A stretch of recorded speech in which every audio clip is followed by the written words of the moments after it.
네, 오늘 본문에서는 깊은 어둠 속으로 들어간 한 사람과 그 깊은 어둠 가운데서도 빛을 비추이는 한 사람이 등장을 하고 있습니다.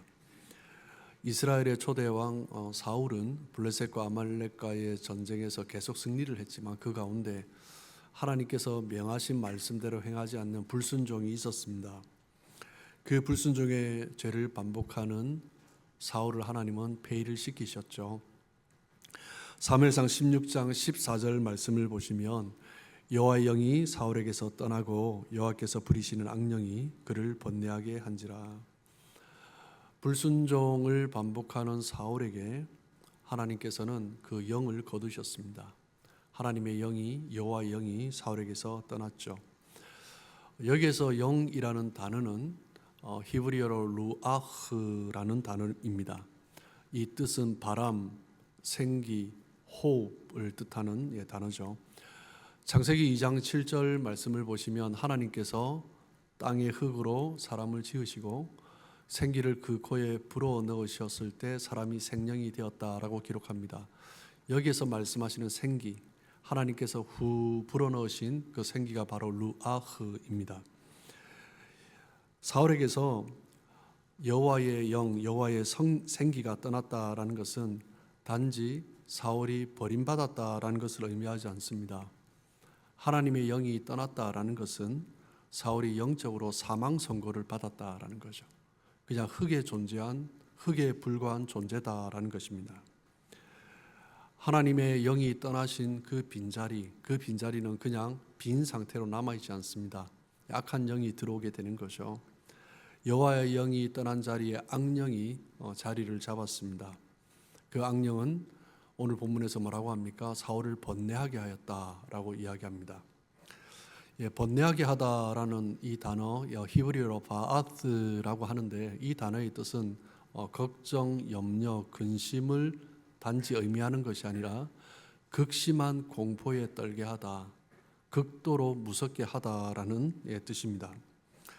사울은 왕궁에 있었으나 그 안락한 곳에 있었지만 그의 내면은 공포와 불안, 마치 감옥에 갇힌 듯한 그런 무서운 환경 가운데 있었던 것입니다. 이 사울의 모습이 바로 하나님의 영이 떠난 인간, 하나님을 벗어난 인간의 실존적인 모습이다라고 할 수 있을 것입니다. 이스라엘의 초대 왕 사울은 겉으로는 화려해 보이는 그 왕자에 앉아 있지만 그의 내면은 악령의 괴롭힘으로 인하여서 처참하게 무너지고 있었던 것입니다. 반면 아무도 알아주지 않는 그 베들레헴의 광야에서 양을 치고 있는 목동 소년 다윗에게는 어떤 일이 있었습니까? 하나님의 영이 충만하게 임했습니다. 신하들은 이 사울을 낫도록 하기 위하여서 음악을 잘 하는, 수금을 잘 타는 사람을 옆에 곁에 두자라고 제안을 합니다. 사울 왕이 허락하자 신하 중에 한 사람이 다윗을 추천을 하죠. 드디어 사울 왕과 다윗의 역사적인 만남이 성사되었습니다. 오늘 본문 사무엘상 16장 21절을 보시면 다윗이 사울에게 이르러 그 앞에 모셔 섬에 사울이 그를 크게 사랑하여 자기의 무기 드는 자로 삼고, 사울이 다윗을 허락하자 다윗이 이제 부름을 받고 사울 앞에 섰습니다. 여기서 모셔 섬에라는 단어는 단지 왕 앞에 섰다라는 것을 의미하지 않고 왕을 섬기는 공식적인 신하가 되었다라는 의미입니다. 사울은 너무나 그 다윗이 사랑스러웠기에 자기의 무기 드는 자로 삼았습니다. 무기 드는 자는 장수에게는 부관의 역할을 했고요. 그리고 왕에게는 경호실장과 같은 매우 중요한 최측근이 맡는 그런 자리였습니다. 다윗은 이미 왕으로 기름 부음 받은 자입니다. 그 자리가 이미 하나님께서 사울 왕이 폐위될 것이라고 선언을 하셨고 사무엘을 통해 다윗에게 기름을 부으셨는데 저 자리가 내 자리인데 하는 마음으로 그 자리에 서지 않았습니다. 교만함 없이 병든 사울을 정말 사랑으로 섬기며 돌보았던 것입니다.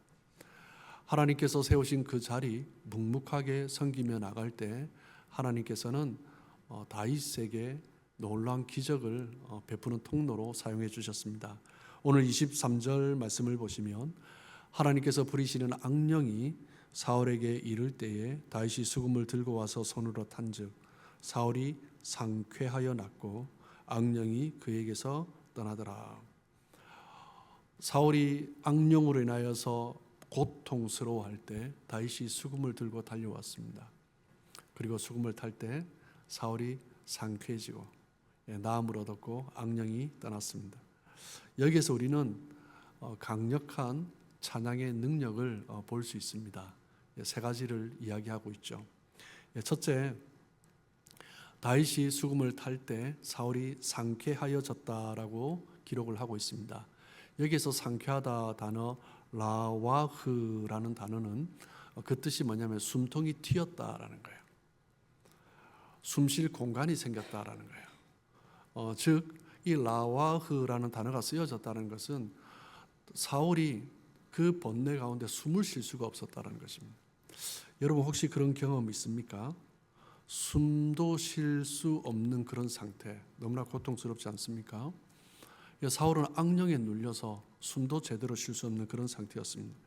죄와 불안으로, 고통으로 가슴이 턱턱 막히는 그 상태 가운데서 다윗이 수금을 타자 그 영혼에 하나님의 생기가 임한 것입니다. 하나님의 영이 공급된 거죠. 비록 다윗의 이 찬양이 사울에게는 일시적인 치료를 주었지만 이 찬양을 통해서 막혀있는 사울의 그 가슴에 영적인 틈이 벌어진 것입니다. 그 영적인 틈 속에서 하나님의 생기가 들어온 거죠. 진정한 찬양은 우리의 억눌린 가슴을 열어주는 것입니다. 영적인 호흡을 회복시켜주는 것입니다. 찬양은 하나님의 그 공기를, 하나님의 르아흐를 우리 가슴 속에 부어주는 인공호흡과 같은 것입니다. 그렇기 때문에 우리가 죽어가는 그런 상황 가운데 있을 때, 정말 죽을 것 같은 상황 가운데 있을 때 살아나려고 하면 어떻게 해야 됩니까? 찬양을 해야 하는 것입니다. 찬양할 때 막혔던 가슴이 열려지기 시작하고 기도가 터지고 가슴이 뻥 뚫려지는 시원함을 경험할 수 있는 것입니다. 우리 가슴이 억눌릴 때 필요한 것은 바로 찬양입니다. 찬양 우리의 영을 회복시켜주죠. 다윗의 시편 또 다른 고라 자손이나 여러 시편들의 고백을 보면 다 그런 내용들입니다. 대표적으로 시편 40편 2절 말씀을 보시면 나를 기가 막힐 웅덩이와 수렁에서 끌어올리시고 내 발을 반석 위에 두사 내 걸음을 견고하게 하셨도다. 지금 다윗이 어떤 상태에 있습니까? 웅덩이와 수렁에 깊이 빠져 있습니다. 얼마나 이게 힘들겠는지 기가 막힐 웅덩이와 수렁이다라는 거예요. 도무지 자기 힘으로는 스스로 나올 수 없는 웅덩이와 수렁입니다. 정말 절망적이고 위급한 상황이죠. 이렇게 내가 어떻게 할 수 없는 꽉 막힌 상황 가운데 있을 때, 깊은 수렁에 빠져 있을 때 우리는 무엇을 해야 합니까? 시편 40편 3절 말씀을 보시면 새 노래 곧 우리 하나님께 올릴 찬송을 내 입에 두셨으니 많은 사람이 보고 두려워하여 여호와를 의지하리로다.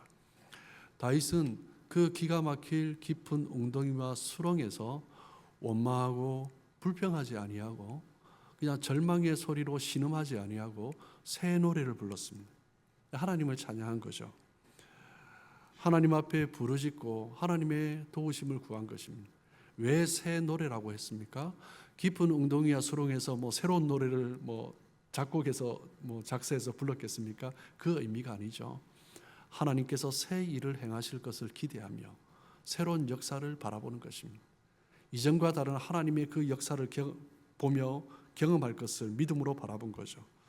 사람이 상상할 수 없는 방법으로 행하시는 하나님, 그 하나님을 깊은 웅덩이와 수렁에 있을 때 정말 기가 막히는 그 상황 가운데서 새 노래를 부르는 것입니다. 하나님을 신뢰하고 의지하는 자에게는 하나님의 역사는 늘 새롭게 다가오는 것입니다. 하나님은 똑같은 방법으로 역사하지 않습니다. 어제의 하나님과 오늘의 하나님이 다르고 오늘의 하나님과 내일의 하나님이 다릅니다. 그 하나님을 신뢰하며 찬양하며 나아갈 때 우리가 이전에 한 번도 경험해 보지 못한 하나님의 놀라운 역사를, 새로운 역사를 경험하게 되는 것입니다.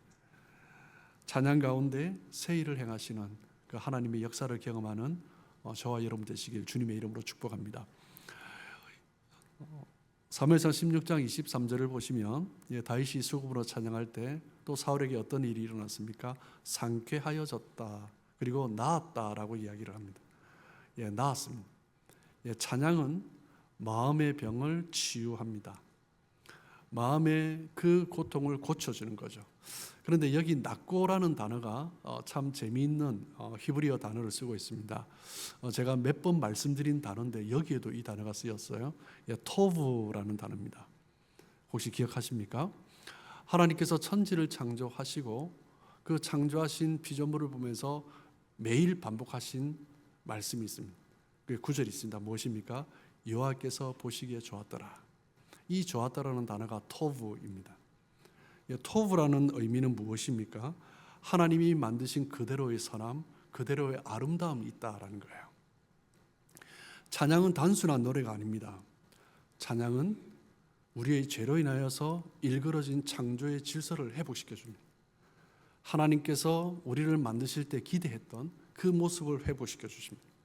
하나님께서 우리에게 원하셨던 그대로의 선함, 그대로의 아름다움이 회복되는 것입니다. 그렇기 때문에 찬양은 단순한 노래가 아닙니다. 하나님께서 우리를 창조 가운데로 다시 이끌어 가시는 거죠. 우리 신앙의 출발점은 찬양입니다. 진정한 찬양은 우리에게 새 일을 행하시는 그 하나님을 기대하고 소망하며 나아가는 그것을 깨달은 자의 반응인 것입니다. 여러분, 웨스트민스터 소요리 문답의 제1문답이 무엇입니까? 사람의 첫째 되는 목적이 무엇인지 묻고 있습니다. 그 답이 뭐죠? 자, 시작. 사람의 첫째 되는 목적은 하나님을 영원히 즐거워하고 그를 기쁘게 하는 것이다 라고 이야기합니다. 사람의 첫 번째 목적은 무엇이에요? 하나님을 즐거워하고 기뻐하는 것입니다. 무엇을 통해서 하나님을 즐거워하고 기뻐할 수 있습니까? 하나님 앞에 찬양을 돌려드린 거예요. 하나님께서 우리에게 가장 원하는 것은요, 뜨거운 감사와 기쁨의 찬양입니다. 그것이 하나님께서 우리를 향한 가장 첫째 되는 목적이고 가장 기뻐하시는 뜻입니다. 찬양은 단순히 노래를 의미하는 것이 아닙니다. 하나님께서 원하시는 것을 올려드리는 거예요. 예배의 가장 중심 내용입니다. 우리가 예배 때 노래로 입술로 찬양하는 것과 또 말씀 선포하는 것, 기도하는 그 모든 것 가운데 하나님을 높이는 찬양이 있는 것입니다. 하나님을 영원히 즐거워하고 기뻐하는 존재, 그것이 바로 하나님께서 우리에게 기대하신 인간의 모습인 거죠. 하나님을 제대로 찬양하고 하나님을 제대로 예배할 때 하나님께서 만드신 인간의 본래의 선함이 회복되는 것입니다. 토부의 상태가 되는 거죠. 온전히 찬양하며 나아갈 때 인간은 그 악한 영으로 인하여서 죄로 인하여서 일그러진 것에서 토부, 하나님의 선함으로 회복되어져 가는 것입니다. 사울 왕이 악령에 매여 있었던 이유는 무엇입니까? 하나님이 원하시는 일을 쫓은 것이 아니라 내가 원하는 것을 쫓아갔기 때문입니다. 심지어 하나님 앞에 제사를 드린다고 하면서도 하나님이 원하시는 것이 아니라 내가 원하는 것을 위해서 제사를 한 거죠. 하나님을 찬양하기보다 자기 자신을 찬양한 것입니다. 인류 비극의 시작이 무엇입니까? 인간의 본래의 위치를 망각하고 자기 자신을 그 자리에 올려놓는 것입니다. 하나님 없이도 살 수 있다라고 생각하는 거죠. 찬양의 대상이 하나님이 아니라 인간 자신이 되어버린 것입니다. 인간이 하나님을 예배하지 않으면 다른 것을 찾아가게 되어 있습니다. 우상을 섬기는 거죠. 이스라엘 역사 가운데 일어났던 그 아픔을 보면 다 이 내용입니다. 예배의 실패입니다. 하나님을 찬양하지 아니하고 다른 어떤 것을 찬양하는 것입니다. 다른 것을 찬양하는 가장 내면에 있는 것은 무엇입니까? 나를 위해서 다른 것을 찾는 것입니다. 내가 원하는 것을 찾는 거죠. 우상이 그렇게 종류가 많은 것은 무엇입니까? 사람마다 원할 때마다 내 원하는 것에서 메뉴를 선택하는 것입니다. 예배를 통해서 우리가 하나님과의 친밀함으로 들어가지 못하면 결국 그릇된 우상을 쫓게 되고 하나님과의 친밀함이 아니라 우상과의 친밀감을 쫓게 되는 것입니다. 출애굽기 33장 18절 말씀을 보시면 모세가 기도합니다. 주여, 주의 영광을 내게 보이소서. 이 기도는 언제 한 것입니까? 이스라엘 백성들이 금송아지를 만들었어요. 금송아지를 만들어 놓고 하나님이다라는 거예요. 우리에게 하나님의 그 강력함을 보여달라라는 거예요. 모세는 그 이스라엘 백성들의 우상 숭배 사건 이후에 하나님의 임재가 자기 자신과 백성들에게 함께 하기를 간절히 원하며 하나님의 영광을 보여달라고 기도했던 것입니다. 우리가 언제 찬양할 수 있습니까? 하나님의 영광을 경험할 때 하나님을 온전히 찬양할 수 있습니다. 내 삶의 자리에서 하나님의 영광이 없다. 그러면 우리가 억지로 만들어내는 것입니다. 내가 원하는 것을 만들어내는 거죠. 하나님이 아니라 다른 것을 섬기게 되는 것입니다. 하나님의 영광 가운데 그 영광을 경험하고 우리가 드려지는 찬양 예배, 그것이 없다면 무엇을 하든지 인간을 위한 일이 될 수 있는 것입니다. 그렇기 때문에 구원받은 신자에게 가장 중요한 것은 무엇입니까? 그 하나님의 영광을 보며 그것으로 인해서 온전히 기뻐하고 즐거워하는 것입니다. 다윗이 광야에 있든지 어디에 있든지 다윗은 그곳에서 하나님의 영광을 보았습니다. 우리가 사무엘상 본문에서 뿐만 아니라 시편의 수많은 고백 가운데서도 다윗은 하나님의 그 영광을 보며 하나님을 노래했다는 것을 우리는 익히 잘 알고 있습니다. 우리가 있는 자리가 어디든지 하나님의 영광을 볼 수 있어야 합니다.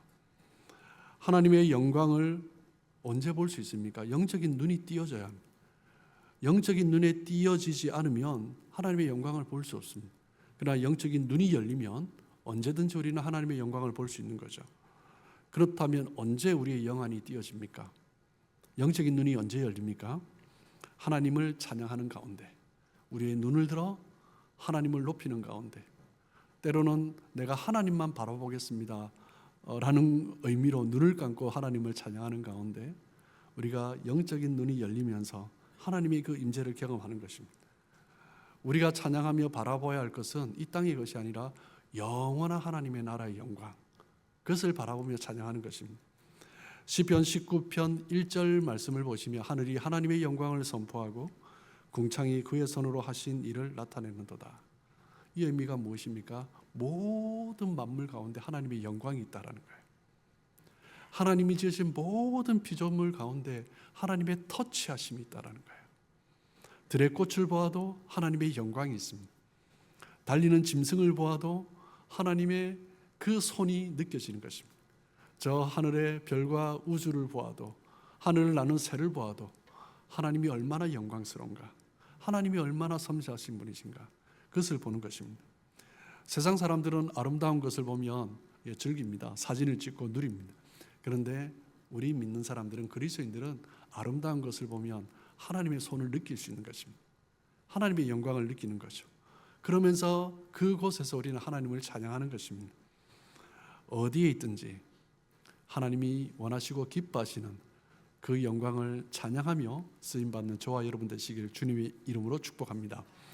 오늘 사무엘상 16장 23절에 보면 다윗이 수금으로 찬양할 때 나타나는 세 번째 찬양의 능력이 무엇입니까? 악령이 떠나갔다라는 거예요. 어둠의 세력이 가장 싫어하는 것은 무엇입니까? 하나님의 이름, 하나님을 높이는 소리를 견디지 못합니다. 무엇 때문에 그래요? 교만하기 때문이죠. 사단은 교만의 영이기 때문에 하나님을 높이는 소리를 가장 싫어하는 것입니다. 사울의 궁전에서 들리는 소리는 무엇입니까? 한숨과 비명, 분노의 소리, 사탄의 기운이 가득했습니다. 그런데 그곳에서 다윗의 찬양이 시작되자 영적인 기류가 바뀌기 시작하는 것입니다. 여러분, 우리가 어렵고 힘든 일이 있을 때 절망하고 원망하고 비판하는 말 대신에 하나님을 찬양하는 그 소리를 내어보십시오. 기류가 바뀔 것입니다. 우리를 묶고 있던 사탄의 영이 결박되고 풀어지고 하나님의 역사가 나타나기 시작하는 것입니다. 예수님의 공생애를 크게 두 부분으로 나누어 볼 수 있는데 그 기준이 되는 시점이 언제냐면 예수님께서 제자들을 파송하실 때입니다. 예수님이 이제 승천하실 것을 준비하면서 마지막 그 예수님이 하시던 그 공생의 사역을 제자들에게 위임해 주시는 거죠. 마태복음에서는 10장, 누가복음에서는 9장, 마가복음에서는 6장을 기준으로 볼 수 있는데 12제자들을 둘씩 보내서 파송해 주셨습니다. 그런데 누가복음 9장에 12제자를 파송하셨는데 누가복음 10장에 보면 또 다른 파송의 이야기가 있습니다. 70인의 제자를 2명씩 짝지어서 파송해 주셨어요. 저는 개인적으로 9장보다는 누가복음 10장이 훨씬 은혜로운 것 같습니다. 70인의 제자들은 어떤 사람들입니까? 예수님께서 12제자를 이름을 부르면서 세우실 때 그 70인의 제자도 옆에 서 있지 않았겠습니까? 한 사람 한 사람의 이름을 부를 때 내 이름도 불려주기를 원했을 것입니다. 그런데 예수님이 12명의 제자의 이름을 부르시고 더 이상 부르지 않으시는 거예요. 그들을 데리고 가시는 거예요. 얼마나 부러웠겠습니까? 그리고 선택받지 않은 자신의 모습을 보면서 얼마나 또 초라한 마음도 있었겠습니까? 또 어느 날 예수님께서 12제자들을 데리시고 그들에게 권세를 주시면서 둘씩 파송하셨습니다. 그 예수님의 권세를 입고 나아간 제자들을 보면서 얼마나 부러웠겠어요? 그런데 예수님께서 70명의 제자들을 또 부르시는 거예요. 나를 부르신다고 가는 거죠. 그리고 둘씩 짝을 지어서 보내셨습니다. 12제자들은 선택받지 못했다고 생각했는데 그 예수님께서 불러주시고 파송해 주시는 그 은혜 가운데 얼마나 기쁨으로 나아갔겠습니까? 70인의 전도의 결과는 대단히 성공적이었습니다. 누가복음 10장 17절 18절 말씀을 보시면 70인이 기뻐하며 돌아와 이르되 주여 주의 이름이면 귀신들도 우리에게 항복하더이다. 예수께서 이르시되 사탄이 하늘로부터 번개같이 떨어지는 것을 내가 보았노라. 12제자에 들지 못했던 70인의 제자들이 전도를 나가서 예수님의 이름을 선포하기만 했는데 귀신들이 두려웠다는 거예요. 사탄이 하늘에서 번개같이 툭 떨어지는 것을 예수님도 보았다라고 말씀하는 거죠. 여러분, 그 의미가 무엇입니까? 누구든지 주의 이름을 선포하면 사탄이 떠나가는 것입니다.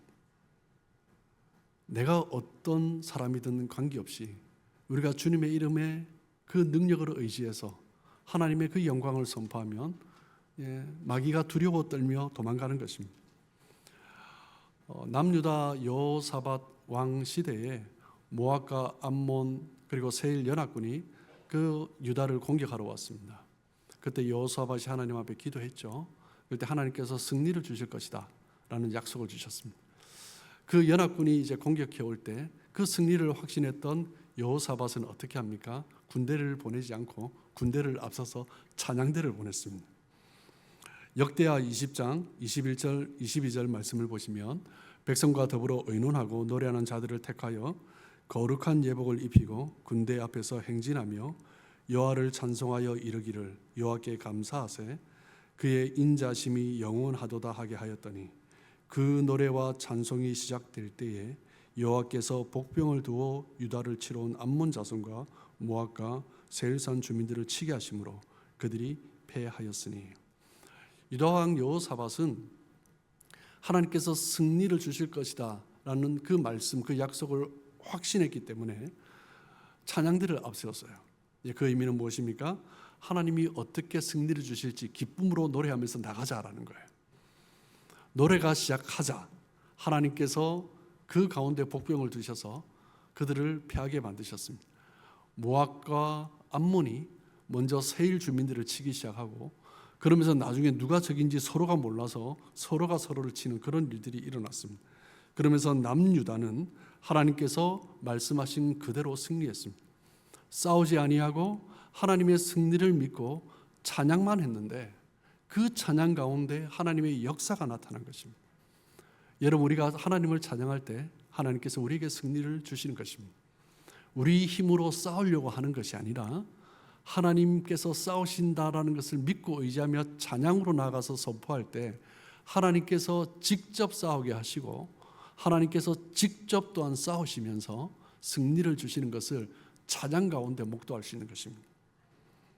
신명기 28장 7절 말씀을 보시면 여호와께서 너를 대적하기 위해 일어난 적군들을 내 앞에서 패하게 하시리라. 그들이 한 길로 너를 치러 들어왔으나 내 앞에서 7길로 도망하리라. 여러분, 우리에게 필요한 것이 무엇입니까? 우리가 하나님을 찬양하고 높이면 사탄이 싫어하죠. 그런데 이 사탄이 우리를 공격하러 왔다가 우리가 하나님의 그 영광의 승리를 확신하고 찬양하고 나가면 이들이 도망가기 시작하는 거예요. 한 길로 왔다가 7길로 혼비백산하면서 도망가는 역사가 일어나는 것입니다. 여러분, 어려운 가운데 있습니까? 찬양하면 됩니다. 우리는 이미 엄청난 무기를 가지고 있습니다. 찬양이라는 무기가 있습니다. 어떤 상황 가운데 있든지 우리 입에서 찬양이 흘러나오면 하나님이 승리를 주시는 것입니다. 그 이름을 선포하며 그 이름을 높이면 사탄은 힘을 잃고 도망가는 것입니다. 여러분, 혹시 문제가 있습니까? 가정 가운데 불화가 있습니까? 직장 가운데 어려움이 있습니까? 찬양하십시오. 찬양을 틀어놓고 하나님의 영광을 선포하십시오. 교회에서 문제가 일어날 때도 마찬가지입니다. 우리 힘으로 뭔가 해결하라기보다 우리가 해야 될 것은요, 합심해서 뜨겁게 기도하고 하나님을 찬양하는 것입니다. 그럴 때 하나님께서 승리하게 하시는 그 은혜를 우리가 경험할 수 있는 것입니다. 문제가 있다면 우리가 먼저 무엇을 해야 됩니까? 찬양의 제단을 쌓아야 합니다. 하나님을 높이는 것입니다. 하나님의 영광을 기대하는 것입니다. 찬양 가운데 어둠의 장막은 거두어지는 것입니다. 찬양 가운데 공격하러 왔던 자들이 도망가는 것입니다. 다윗은 척박한 광야에서 짐승들과 싸우고 그리고 그 어둠 밤을 지새며 그 외로운 가운데 있었지만 언제나 자기를 지키시고 보호하시고 지금도 지켜보시는 하나님을 바라보면서 수금을 타면서 그 시간을 보내었습니다. 모든 상황을 주관하시는 이끌어가시는 하나님을 신뢰했기 때문입니다. 다윗은 절망하지 않고 어떤 상황 가운데서도 원망하지 않고 하나님을 찬양하며 그 모든 시간을 보내었습니다. 바울과 실라가 전도하다가 감옥에 갇혔습니다. 매맞고 옷은 찢겨지고 두 발은 쇠 고랑에 묶여졌습니다. 그리고 빌립보 감옥에 들어가게 되었죠. 그들이 어떻게 합니까? 전도하다가 지금 이런 어려움을 당한 거예요. 원망하지 않았습니다. 그곳에서 기도하며 하나님을 찬양했습니다. 하나님을 찬양할 때 땅이 흔들리면서 착고가 쇠고랑이 풀어지고 옥문이 열리는 기적을 경험한 것입니다. 다윗처럼 힘들고 외롭고 힘든 광야에 있을 때 찬양하는 것이 진짜 능력입니다. 내가 묶여 있을 때, 내가 하려고 했던 일이 하나님을 위해서도 무언가를 해보려고 했는데 되지 않을 때, 그때 절망하지 않고 원망하지 않고 오히려 찬양하는 것, 그것이 진짜 신앙인의 모습입니다. 여러분, 그럼에도 불구하고 찬양하십시오. 어떤 상황에서도 하나님은 선하시기 때문에 토부의 하나님을 믿고 우리를 새롭게 고치시는 그 하나님을 바라보며 믿음으로 선포하며 찬양하십시오. 기쁠 때 찬양하는 것은 누구나 할 수 있습니다. 즐거울 때 찬양하는 것은 누구나 할 수 있습니다. 여러분, 찬양은 나의 감정을 배출하는 시간이 아닙니다. 찬양은 하나님의 위대하심을 선포하는 시간입니다. 우리에게 필요한 것은 무엇입니까? 여러분, 찬양은 상황이 바뀌어서 부르는 노래가 아니라 찬양할 때 상황이 바뀌는 것을 경험하는 것입니다. 이번 한 주간도 여러분의 입술에서 찬양의 노래가 끊임없이 흘러나오길 주님의 이름으로 축복합니다. 정말 그래야 할 때 우리를 공격하는 사단이 한 길로 왔다 7길로 도망가고 우리를 묶으려는 악한 사탄이 그 권세에서 힘을 잃고 모든 결박이 풀어지는 그 승리를 경험하는 복된 삶 되시길 주님의 이름으로 축복합니다.